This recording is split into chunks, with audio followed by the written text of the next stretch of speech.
We had a lot of people say we shouldn't even fly man. We ought to be flying animals like this. Flip him up. He really was upright the other way. You can put him up so his head's up at the top. And this was an animal called Enos. And people wanted us to fly an animal every time before we even considered flying men. The Russians had started doing a lot of that.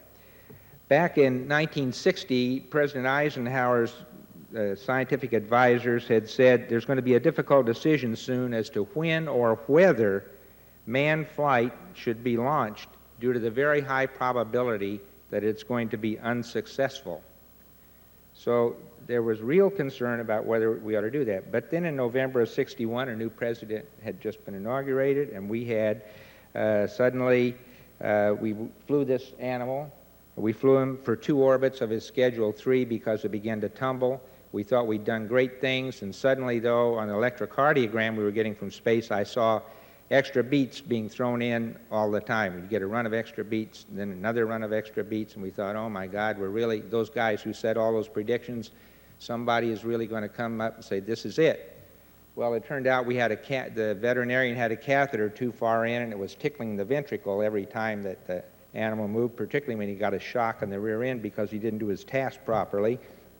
And as a result of that, when we got back, we did away with those things were not really anything to do with the effect of the space environment on the heart. Thank heaven.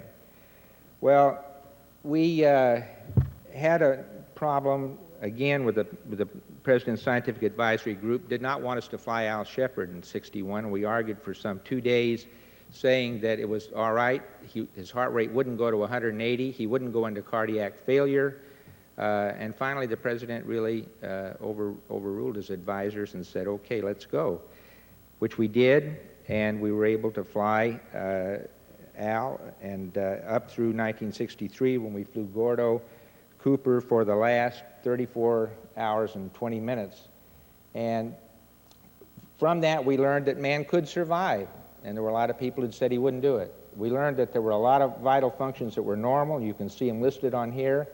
Excretion was limited to urine only. We had no defecation because we prevented it in the Mercury program because it wasn't that long and we could get away with it. We weren't going to later. And you can see the other things that are here. The only one that raised our attention really high was the last one on here, that we saw cardiovascular deconditioning, a pooling of blood in the lower extremities when the crew was recovered, starting with Wally Schirra and finally with Gordon Cooper. And we tried to measure that with a very hastily made tilt table, a crude one originally and then a designed one, and we're able to start getting some actual measures of that.